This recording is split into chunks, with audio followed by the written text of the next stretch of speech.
So, when it comes to 99% of movies, genre is pretty much black and white. Based on the story and the setting, there's a certain number of tropes and archetypes that are expected to feature, and even the most innovative examples tend to stay pretty close to at least a few conventions. The more genres you try to add into the melting pot, the more difficult it becomes to balance them successfully, and in plenty of cases, trying too hard to bring something new to the table can definitely backfire and leave the whole thing a mess. However, there have been more than a few titles over the years where it appears that the main creative team simply decided to just down tools halfway through, tear up the script, and set the rest of the narrative in another genre entirely. And that's what we're here to talk about today. As I'm Jules, this is Whatculture.com, and these are 10 movies that completely switched genre halfway through. Number 10, Hancock. Now on paper, Hancock had the potential to be a phenomenal deconstruction of the superhero genre, with the focus being placed on an all-powerful being who, by all intents and purposes, was, well, a bit of a dick. Unfortunately, this was during the time when star Will Smith was steadfast in his refusal to deviate from his established screen persona during the summer months. So, despite a hugely promising first act, the movie soon devolved into the standard tropes that we'd seen 1,000 times before.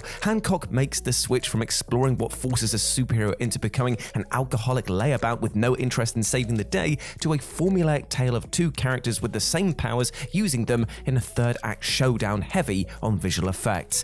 The tonal change was clearly a studio-mandated one, and it sinks the whole movie down as a result. Number 9, Hot Fuzz. From a box office perspective, Hot Fuzz was by far the most successful of the Three Flavors Cornetto trilogy, earning more in theaters than Shaun of the Dead and The World's End put together. More on that later. And a lot of that had to do with the third act venture into Michael Bay territory, making the movie a lot more accessible to international audiences. The first half of the movie is every bit the charming and irreverent British comedy that we come to expect from Edgar Wright, Simon Pegg, and Nick Frost, but it still came as a surprise when the action movie references directly led to a pivot towards the kind of high-octane action and shootouts that you usually expect to see in a Hollywood production with 10 times the budget. But you don't hear anyone complaining because this film was brilliant. Number 8, The World's End. Now let's take a look at the closer of the Cornetto's holy trinity, because we're back with the next collaboration between Edgar Wright, Nick Frost, and Simon Pegg with The World's End, which went full-on apocalyptic sci-fi after spending the first half setting both the stage and the character dynamics. The coming-of-middle-age comedy draws a surprising amount of pathos among the laughs, with Simon Pegg's performance in particular one of the best of his career. But it still came a little out of the blue when Wright decided to go for broke and transform his tale of long-lost friendship into a full-blown alien invasion epic. It isn't like the laughs didn't stop coming, but the blue-blooded replicants give the filmmaker the leeway to drastically increase the level of violence without alarming the censors. And after zombies and buddy cop movies, science fiction seemed like the next logical step for the Cornetto trilogy. Number 7, The Prestige. Watching The Prestige for the first time, you get drawn in by Christopher Nolan's meticulous attention to detail and an intriguing mystery narrative that seems poised to answer more and more questions as the story progresses. But eventually we discover that the movie is a lot more than just your average standard period piece. The rivalry between Hugh Jackman's Robert and Christian Bale's Alfred gets more and more intense, and with each new reveal we're as stumped as the magicians themselves as to how they keep pulling off such impressive feats of both personal and professional sleight of hand. The introduction of David Bowie's Nikola Tesla hints at something far more fantastical, and the twists and turns do not stop coming as The Prestige heads deeper and deeper down the sci-fi rabbit hole.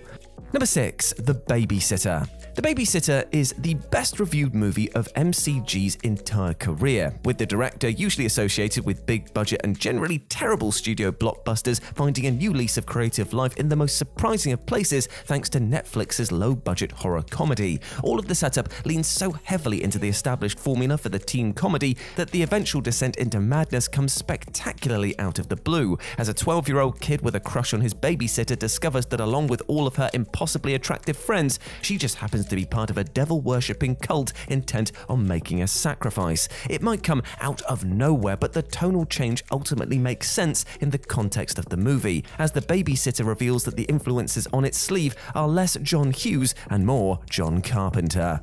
Number 5, $1 Million Baby. The boxing drama has always been one of the sports movie's best subgenres when handled correctly, but $1 Million Baby upends the archetypal nature of the story on its head by making the pugilistic nature nature one of the least important aspects of the narrative. Now, a lot of people would have no doubt been expecting a female-driven spin on the Rocky formula that would follow our determined heroine on a quest for redemption. Instead, a nasty accident during a fight leaves Hilary Swank's Maggie paralyzed, and million-dollar baby morphs into a somber drama that reflects on uncomfortable ideas like euthanasia and mortality, instead of relying on the genre's staple of training montages and improbable comebacks. Number 4. Psycho.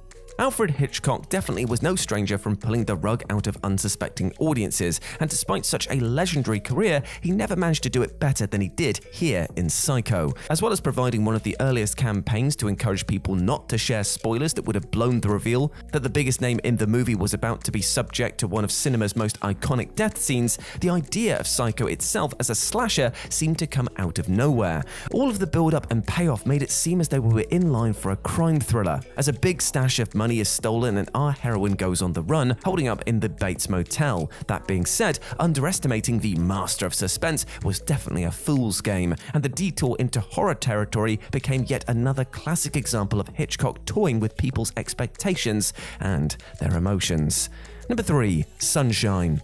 Sunshine remains one of Danny Boyle's most divisive movies and definitely bombed at the box office for good measure after earning $32 million worldwide, but we should have known better than to expect a straightforward sci-fi with the genre-hopping Boyle at the helm and Alex Garland on scripting duties. It's a psychological and existential space story to begin with, but as the crew of the ship begins to unravel, it becomes clear that something sinister is afoot. But it would be safe to assume that not a lot of people were expecting Sunshine to reveal itself as a slasher movie, with a murderous and skinless Mark Strong picking them off one by one.